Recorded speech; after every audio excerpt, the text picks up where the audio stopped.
Hello everyone, তোমরা সবাই কেমন আছো? আশা করছি ভালো আছো এবং আমিও অনেক অনেক অনেক অনেক ভালো আছি। বিহারে গিয়েছিলাম, সেখানে গিয়ে আমি অনেক ভিডিও করেছি, কিন্তু তোমাদের সঙ্গে সেগুলো আমি আর শেয়ার করে উঠতে পারিনি। কারণ সেখানে প্রচুর পরিমাণে নেটওয়ার্কের প্রবলেম ছিল। বলতে গেলে আমার মোবাইলে নেটওয়ার্কই ছিল না।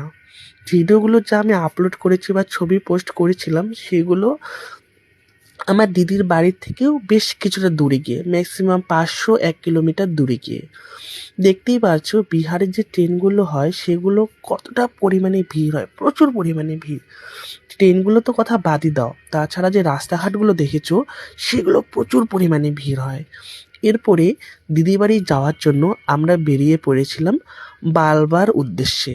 সেখানকার জায়গাগুলোর নামগুলোই কী ধরনের যেন অদ্ভুত টাইপের। আমি প্রথম গিয়েছি, তাই শুনে অবাক হয়ে যাচ্ছিলাম যে ওরে বাবা, এগুলো কি কোনো নাম হয়? তো আত্মীয়র বাড়ি যাব, মিষ্টি না নিলে চলে। এটাই দেখছো আমার রাতের ব্লগ। বিহারে আমাদের কেমন লাগছে সেগুলোই আমি তোমাদের সঙ্গে চিৎকার করে বলছি। অত একটাও ভালো লাগছিল না, কারণ অনেকটা ভিতরে তো পুরো ক্লান্ত হয়ে গেছিলাম। ম্যাক্সিমাম 8-9 ঘন্টা রাস্তা হবে। তো আমি তোমাদের সঙ্গে আবার পরে ভিডিও শেয়ার করব। ততক্ষণের জন্য টাটা।